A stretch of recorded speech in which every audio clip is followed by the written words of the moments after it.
There has been quite a number of kings in the Kwanyama kingdom since the early 1600s, but none so remembered as the great King Mandume Ndeulikufa Ya Ndemufayo, who ruled over the vast Kwanyama kingdom way back when Africa was not divided along artificial borderlines.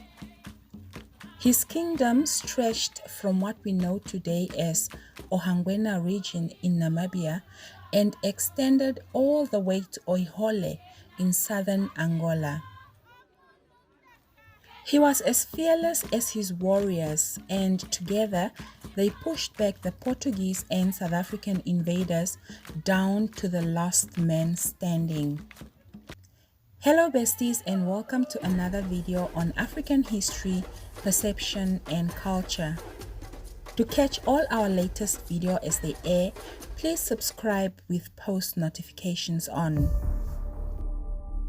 When we think of African kings, we often focus on those who've grown and increased in popularity over the years, thus overlooking some wealth of ancient African history, especially in Southern Africa. Like the powerful kingdom of the Zulu people and many others in early Southern African history, the kingdom of the Kwanyama people in Namibia contains one of Africa's greatest prides. In this video, we'll take you some 104 years back to the age before the death of the great king Mandume Ndeulikufa Ya Ndemufayo, who was a capable ruler of his time. When he took over, he pretty much had what a king could ask for. Not only did he inherit a powerful empire, but he was also a descendant of arguably some of the Kwanyama kingdom's greatest kings.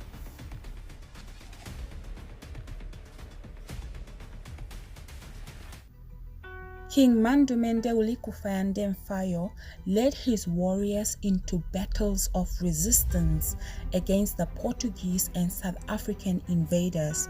He exhibited great military achievements in defense of the territorial integrity of his people.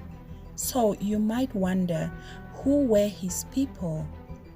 Well, the Kwanyamas are a group of Bantu people and a subset of Ovawambo tribe found in southern Angola and northern Namibia. How the Kwanyamas got their name is a subject of debate. Many believe that they can neither be identified as Namibians nor Angolans, but what is important here is to understand that division along tribal lines will not only divide us more as African people, but we should rather embrace the notion that we are one.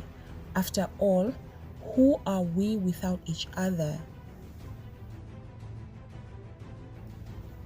This is how Mandume Ndeulikufa Ya Ndemufayo became king at the age of 17. King Mandume Ndeulikufa Ya Ndemufayo was born somewhere in 1894 and was the only child of his mother, Ndaponaya Shikende, the sister of the Kwanyama king Nande Kalambala Kahedimbi, crowned under the matrilineal system of the Kwanyama people's heir to the throne. He is fathered by Ndemufayo Haihambo, and later in 1908, during his childhood, he was taken to live at the royal palace with his grandmother and his uncles. It is here that he became acquainted to his uncle, King Hedimbi, who ruled in 1884 to 1904, and Nandea Hedimbi, who ruled from 1904 to 1911. It would later be apparent that the fearless nature of his predecessors rubbed off the young man. When King Nande Kahedimbi died in 1911, Mandume couldn't have been more prepared to resume the role of the duly crowned ruler of the Kwanyama kingdom. He didn't waste time on initiating a number of reforms to strengthen its core. In fact, it seemed nothing could stop the great king, and his rules were meant to bestow prosperity, pride, and wealth amongst his people. It was often said that although he was an educated man who could read and write, he was also passionate about his culture, but he ruled with an iron fist.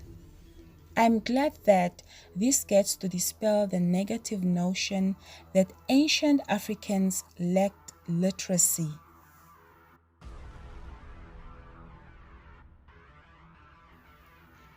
With the kingdom now secure, it was quickly clear that anyone who dared transgress community standards would be punished severely.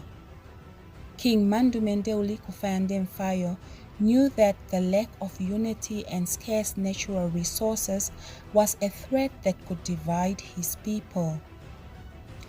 He was later known for rewarding the best farmers with cattle and imposing community-based hunting excursions where all his people could benefit from.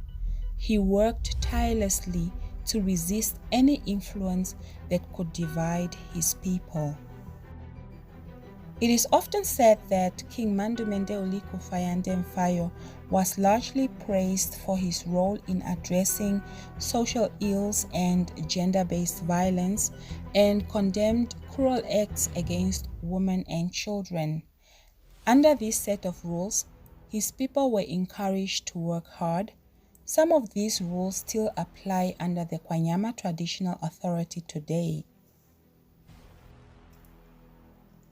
The period of internal reform under his rule is as extraordinary in its own way and offers an insight of what some fragment of Namibian communities were like before the invasion. The climax of this abstract history begins with the invasion of the Kwanyama kingdom by the 1884 Berlin Conference Agreement, which split his territory and created artificial borderlines in the areas of the then former Portuguese West Africa, which is the present day the Democratic Republic of Angola, and the German Southwest Africa, which in present day is the Democratic Republic of Namibia. Originally, his royal palace is located in southern Angola at Oihole, near the town of Onjiva. Oral historical sources from the Kwanyama people offer a powerful insight into the events leading to the invasion. The intrusion of the Portuguese into the region brought about division amongst his subjects, which did not sit well with the king. There was a stream of flying bullets. We never left our huts during that time, and when the shooting finally stopped, the South African soldiers barged into our huts looking for us. As a cultured man, he did not appreciate how invasion affected the intermediate lives of his people. Alcohol abuse, corruption, petty crimes, and religious reform took a strong hold amidst the looming drought. King Mandume Ndeulikufa Ya Ndemufayo's loyalty towards his people perpetuated the need to rise up. This is when he defied and resisted, an event that led to a 4-day battle of Ovawambo that was waged against the Portuguese invaders. In terms of sheer numbers, his warriors were blessed with the art of combat. He knew the territory very well. In an intense battle of Ovawambo that went on throughout the day and night, the Portuguese nearly took hold of the king's warriors, but were quickly pushed back to the base in panic of defeat. In the wake after the battle left casualties, King Mandume Ndeulikufa Ya Ndemufayo moved his palace to northern Namibia to save his kingdom and restore the honor of his people. They settled in Omedi village, which remains the Kwanyama Palace until present day.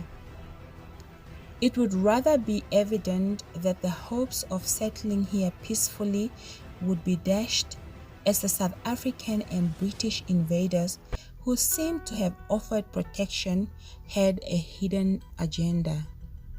Their action quickly became apparent as news of the joint forces and Portuguese invaders plotting to dismantle the neighboring Banja Kingdom and several other local communities was received. The fearless king quickly ran to their aid, pushing out the Portuguese, but the battle against him and the South African/British invaders was far from over. The day arrived when the great hero, King Mandume Ndeulikufa Ya Ndemufayo, faced off the South African/British invaders.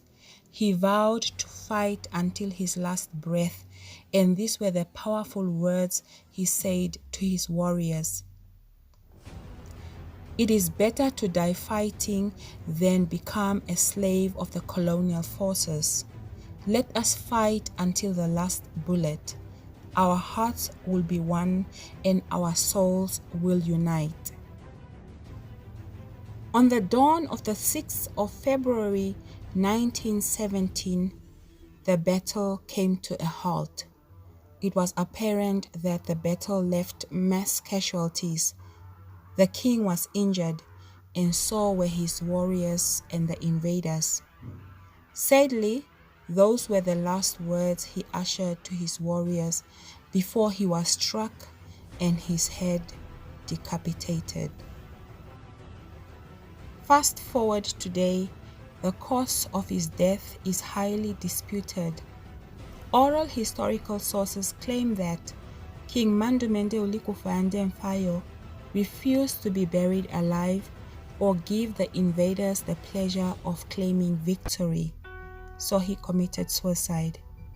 Whether this is the case or not, it appears as though it is a matter of oral history over historical records. What is perhaps baffling about his death is that his head was never discovered till present day. It is believed that the Garden of Remembrance, located on the Mandume Ndeulikufa Avenue in the capital Windhoek, may hold important clues to uncovering the mystery of King Mandume Ndeulikufa Ya Ndemufayo's decapitated head.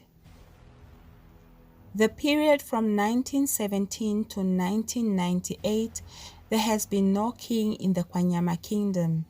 Subsequently, the Kwanyama kingship was abolished and their people fell under the leadership of Chief Cornelius Mwetupunga Shelungu in 1998 to 2005, who was later followed by the crowning of Her Majesty Queen Martha Mwadinomonelumbu, Queen of the Kwanyama Traditional Authority today.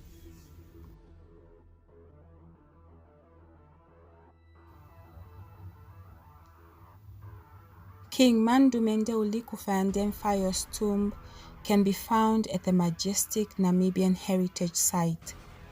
The Heroes Acre is located in the capital Windhoek, where many of our fallen heroes and heroines were accorded a dignified resting place.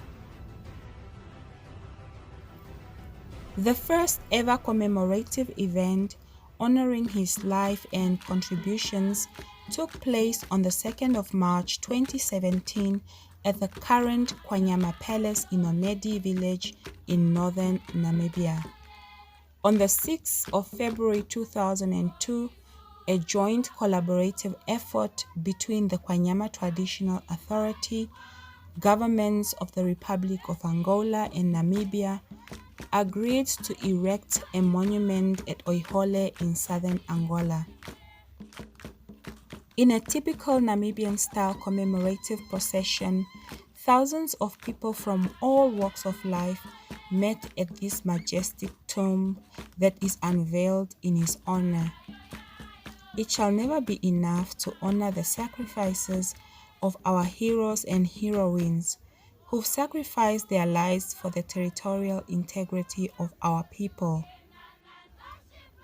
Check out the description box for a list of brave men who sacrificed their lives in this battle alongside the king.